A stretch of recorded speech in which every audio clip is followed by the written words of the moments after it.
Imagine you are driving down a dirt road in the middle of the night in the Midwest. Miles of farmland and quiet scenery dull your senses as you drive peaceful. The drive lulls you into a form of hypnotic comfort. Music is playing through your radio when suddenly you are jerked out of this comfort to a public service announcement. An ominous automated voice plays a message. Then suddenly, without warning, you see it.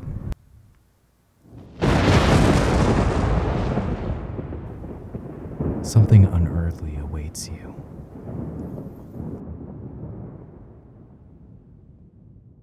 Now, someone like me looks at this premise and thinks, oh, that's cosmic horror. That weird tentacle thing is definitely a piece of Lovecraft's writing.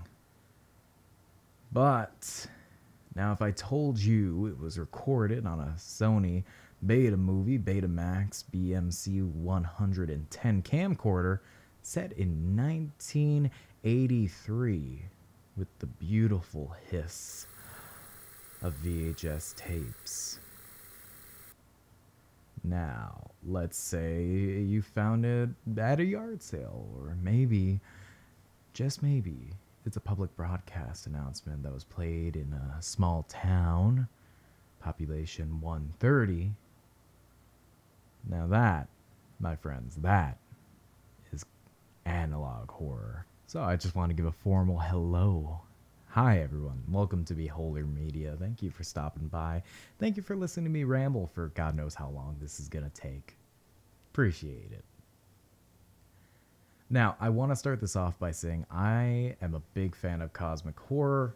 Notice the shirt, it's eldritch things going on. It was literally a Christmas gift because people know I like cosmic horror. That's just what I like. I've noticed in the past couple years the rise of a very specific kind of horror. Now, I'm sure you know what it is. I mean, everyone knows what it is. It's cosmic horror, but put into a new package, really. It's analog horror. Who doesn't know what analog horror is? I'm sure there's plenty of people who don't know, so you know I'm going to cover the bases. Don't worry. Now, analog horror can be described as thus. Analog horror is a subgenre of horror that draws heavily on the styles and aesthetics of vintage analog media, such as VHS tapes, cassettes, and other forms of old media, let's say public broadcasts. It's a form of horror that capitalizes on the eerie qualities of grainy footage, distorted audio, and archaic technology to create this unsettling atmosphere. The emphasis with analog horror actually taking a more distinctive route to focus on environmental storytelling and subtext that you pick up. Now, when I describe it like this, I mean, who thinks, oh, that's cosmic horror? Well, here's a quick definition for cosmic horror for you, because it's very similar when you sit back and think about it. Cosmic horror comes from the fact that you realize that the universe is more vast and complicated than you will ever begin to comprehend, and nothing you or even the entirety of civilization will ever make a big enough mark to matter. You're not special, and anything that happens to us is just a random happenstance of the universe. A good analog, if you'll excuse the pun, for cosmic horror is: imagine an ant gets thrusted into the human mind. It can suddenly comprehend all these crazy things, these mathematical equations, the concept of self, the beauty of individuality. But out of nowhere, suddenly, it's put back into the body of an ant. Well, I mean, how does an ant understand individuality? It's a hive mind network. How does an ant comprehend basic mathematics? 2 + 2 = 4. They don't care about that. The mind of an ant is too small to process what these big human concepts are. And that's the beauty of it. That's the interesting horror of cosmic horror. You do not matter in the long run. Now, I'm someone who takes a lot of comfort in this concept, this idea that at the end of the day, nothing we do really matters. It's a very absurdist way to look at life, yes, but I think cosmic horror touches me in a very specific way on my nerves because of this fact. I've always lived my life this way. Then I was just introduced to Lovecraft's works. Now, again, you're probably looking at me and thinking, hey, what is this idiot talking about? Well, let me tell you. When you actually sit down and look at the contextual media of analog horror and compare it to cosmic horror, you find yourself in a very interesting place. You find a lot of overlap. Real quick, I just want to dive into the similarities and contrasts and all that of analog and cosmic horror, but real fast, I just want to say a word from our sponsors. Me. Hi, thank you for clicking on this video. Welcome to Beholder Media. I'm sorry, I got to do the call to action segment because let's face it, it's very hard to grow a YouTube channel.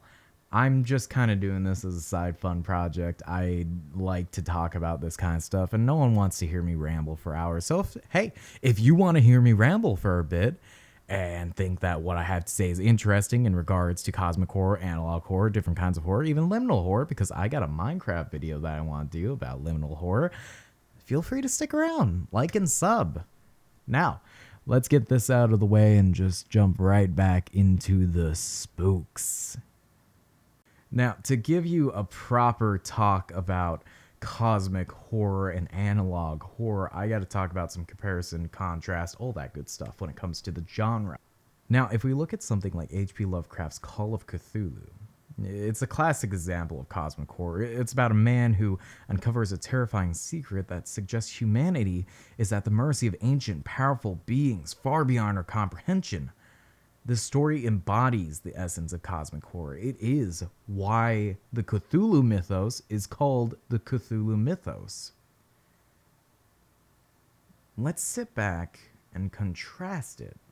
The main broad strokes of the Call of Cthulhu. Man is investigating a weird circumstance with his uncle who has been talking about all these weird, strange things. He ends up on a ship. The ship ends up finding an ancient sunken city thanks to the stars aligning, and there awakens a being described as the mix of a dragon, an octopus, and a man. Rising from the ocean, something far beyond what they could ever comprehend. They get lucky. They ram the boat into its head. It begins to repair itself. They realize they can't stop it. And then just like that, it's gone. It's gone. The stars weren't aligned that long. It couldn't stay here. But one day the stars can align again. And maybe next time, maybe next time, the stars will be perfect for it to stay here for a very, very long time. That is the Call of Cthulhu in its most basic, bare bones elements, because I'm not going to read the whole story here. Let's contrast that with Mandela Catalog. Mandela Catalog is one of the most popular analog horror series out there. To also kind of broad strokes the Mandela Catalog, it's an analog horror series that uses the familiar format of public service announcements and footage to, kind of tell its story. It creates a great atmosphere through the use of analog media, making the viewers question what is real and what isn't. The supernatural threats involved invade the homes and minds through technology and modern twists on the idea of cosmic horror. It keeps up with its themes of incomprehensible, omnipotent threats. But the contrast comes from the scale, really. Because as far as we know in the Mandela, universe, really, I'm going to say, it's kind of self-contained. But there are implications that can be much grander. I just think it's a good compare and contrast here to use the Call of Cthulhu with the Mandela Catalog. Now, a more modernized comparison here is if we sit back and look at the movie Annihilation by Jeff Vandermeer and compare it to Greylock. Yeah, let's talk about that for a second. Jeff Vandermeer's Annihilation is a story about a group that is sent into a mysterious area of Earth that was infected with a strange aura that reshapes the world and any living thing within it. Creates a strange, deranged ecosystem contained within a very specific locale known as Area X. If you compare this to Rob Gavigan's Greylock, you see very big striking similarities. Greylock is about a strange paranormal event surrounding Mount Greylock and the government conspiracy surrounding it. Upon awakening Greylock with an expedition into the mountain, something begins to change the inhabitants who live around the mountain, changing their form against their will into terrible monsters compelled by whatever slept in the mountains. Now, if you look at these two stories, you're going to think, gee, that's weird. A weird area of Earth that's sectioned off in its effects, but could spread much further to the rest of the world with a strange penchant for transmogrifying the inhabitants of said area. It's very similar. It should also be noted that in both series, the progenitor of all of these weird events, are a singular entity which acts as an avatar of the area in a way. With Annihilation toting a creature called the Crawler, which might actually be a changed version of a preacher, someone who was in the area when it all happened. This creature exists in the area in a tower, just scrawling its own doctrine of the tower, speaking through it. In Greylock, we have Light Mask, a much more violent creature that kills, mimics, and hunts prey, but it also is able to physiologically change a person, much like the inhabitants of Area X. That's very interesting. Now, one's a much more scientific approach, I would say, with Area X, because a lot of people turn into animals, and it's such a good story. Please go read the whole trilogy of books. It is so good. Jeff Vandermeer deserves more credit. He is truly a mastermind of good. He hates the term cosmic horror, but I'm gonna say cosmic horror because it really is good cosmic horror. Please go read it, and please go watch Greylock. It is so freaky. The effects are insane. I got sick watching one of the most recent episodes with all the dogs. I'm not going to say any more. Now, I do have to sit here and say not all analog horror is cosmic horror. I'm going to acknowledge that something like urban spook isn't exactly Lovecraftian in nature, but the main point of this video is to say that when it comes to great representation of cosmic horror in a visual medium, analog horror excels. Cosmic horror is always so hard to get right on the screen, but the many talented creators behind this genre have found their own unique ways to effectively deliver their horror. I think that's kind of the main thing with it. These people, a lot of them being like teens, are able to do what Hollywood blockbusters aren't able to do. Look at a story like Gemini and its very odd horror-centric implications around a cosmic deity known as the Iris. Or, this is a personal favorite of mine, the story Planets by Black Dragonfish.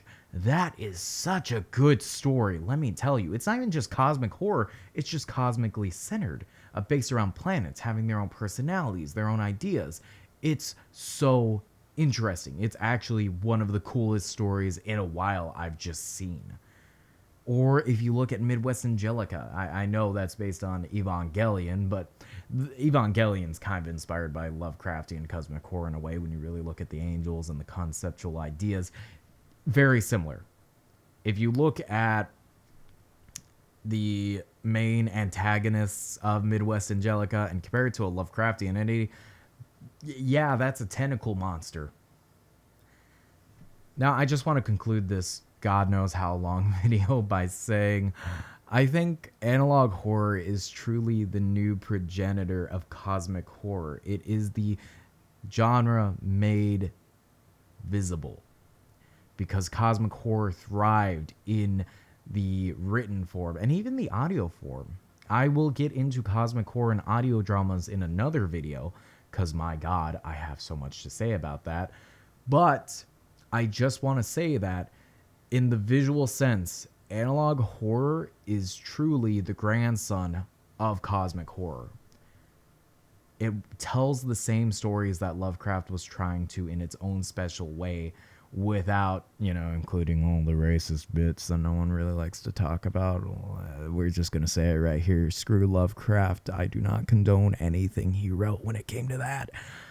But to say that analog horror has truly taken the mantle from the written work and put it into the visual is just so beautiful. Now I'm going to stop yapping in your ear. Hopefully you found this comprehensible. Hopefully you found this interesting. This has been Beholder Media, and hey, hopefully I'll catch you again real soon. Take it easy and sleep tight.